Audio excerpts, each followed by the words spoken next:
Hey guys, Brad Gilmore here. Want to give a big shout out to our title sponsor, Walker Texas Lawyer. If you or a loved one have been injured in an accident, whether that be a car, truck, motorcycle accident, or some kind of other issue, hit up Walker Texas Lawyer at 713-552-1117 or walkertexaslawyer.com. Oh, Brad, what have you done now? Broadcasting live from Houston, Texas, and around the world. TV host, best-selling author, and radio personality Brad Gilmore brings you a collection of conversations with stars from movies. Matthew McConaughey. Brad Gilmore. Mark Wahlberg. Hey, how are you? The legendary Mr. Christopher Lloyd. Christopher, how we doing? I'm doing good. Great introduction. Jessica Alba and Lizzie Mathis. Ladies, thank you so much for joining me. Thank you. Kevin Costner joins us. Thank you so much. Thank you. Television. Jimmy Fallon joins us this morning. Jimmy, how you doing, my friend? Good morning. Thank you so much, Brad, for having me. I appreciate this, bud. Kelly Ripa. Brad, thank you for having me. Comedy. Jay Leno joins us. Jay, how you doing? Hey, Brad, what's going on? Chris Tucker is in the building. Chris Tucker, good morning to you. Hey, Brad, and good morning to you. How are you? George Lopez joins us right now. George, how are you doing, sir? Good morning.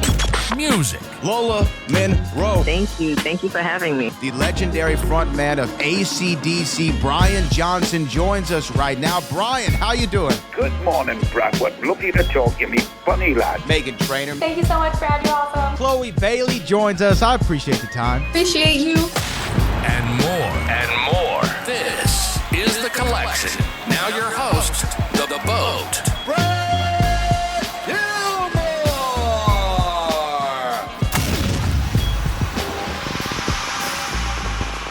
Yeah, Brad Gilmore, ESPN Radio, CW39 in Houston. Tommy, thank you so much for joining me. Congratulations on the film. Thank you so much. Thanks for being here. Look, phenomenal script. That's where I want to start. I want to start with the script. When I talk to Alexandra and Corey and Miles, they all use the term beautifully written.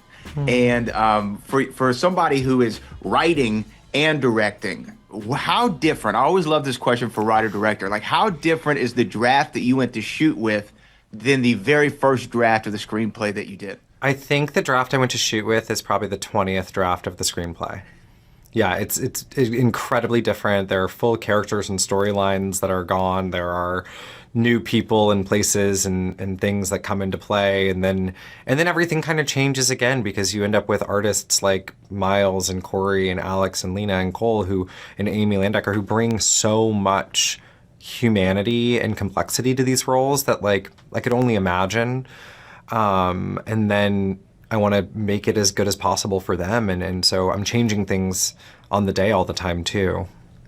Yeah, on the day. So, okay, yeah. So let me ask I'm like you, rewriting stuff the night before and sharing it. You start to see how someone's working. You start to see what sounds right coming out of their mouth, what's different. And then also I offer space for improv. I let people, when it's appropriate, I let people kind of play in that way, too, which I think is really crucial to finding those special moments that you might otherwise lose if you were too constricted. So long as it's in with the spirit exactly. of the scene, right? Yeah. And then when I go edit the movie, I can do whatever I want. Then it's in your hands. So really, you just let the actors feel like they have some power and control. No, there's a lot of really beautiful moments that I don't think I would have found if we had stuck to exactly what was on the page all the time. When you're adapting the novel, do you feel like a sense of I have to, because 28 drafts and cutting characters and changing things around, do you feel like you have a certain of like need or purpose to adapt it faithfully, or do you feel like, as long as I get the essence of what the story was intended, I can kind of go in different directions? Yeah, I think that really depends on who you're working with as an author. For me, part of my reasoning for taking this on is that Mason is so collaborative, and they were really open to a film interpretation being different from the book. They had very few. I asked them, what was their hardline stuff that I could not change.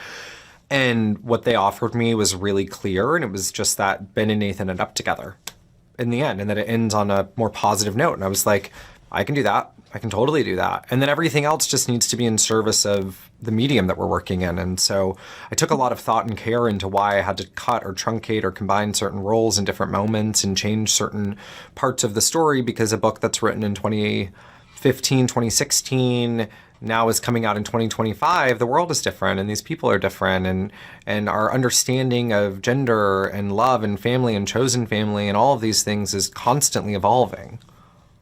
Yeah, as long as you stay though within the lines that they said as far as the book, like you felt comfortable that you could deliver a 2025 story. Totally. Yeah, and Mason really championed all the changes that I made, which I'm so grateful for. The other word that came up with all your actors on set, was you gave them confidence in such a vulnerable at times, challenging at times, but always gave them confidence. And from a first-time director, where did you find this ability to be able to nudge them in the right directions and give them that confidence? I think it's just innate in who I am as a person. I'm kind of a cheerleader for everybody in my life. I like to approach my work as service. It's not about me and what I'm doing, but it's about the other person and how they're getting to show up and do their best job. So directing, to me, at its core, my philosophy around it is I give people an opportunity to do their best work, and it's my job to get them to the place where they can do that.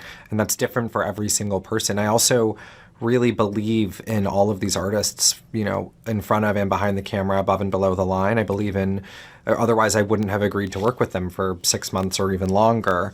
I think, I was excited to work with actors that I got to see them do things I'd never seen them do before. Like, I hadn't seen Alex play a role like this. I hadn't seen Corey play a role like this. Hadn't seen Cole play a role like this. Miles is so fresh out of the gate. But he and I could work together because we went to the same undergrad program, but years and years and years apart. So we had a common language for acting and technique that I was able to utilize. But it's different for everybody. And I really, I think the reason the performances in this film are so good is maybe in part because of me and my writing, but ultimately people got to do stuff that was exciting for them. They weren't doing something they had to do, but they were choosing to do it. And I think that's where independent film really succeeds, is because no one's there because they have to be there. They're there because they want to believe. They believe. You're really there because you want to be there. Yeah. Well, you know what? Phenomenally done, beautifully written, beautifully directed. I appreciate your time, Tommy. Thank you again. Thank you so much. Nice to meet you.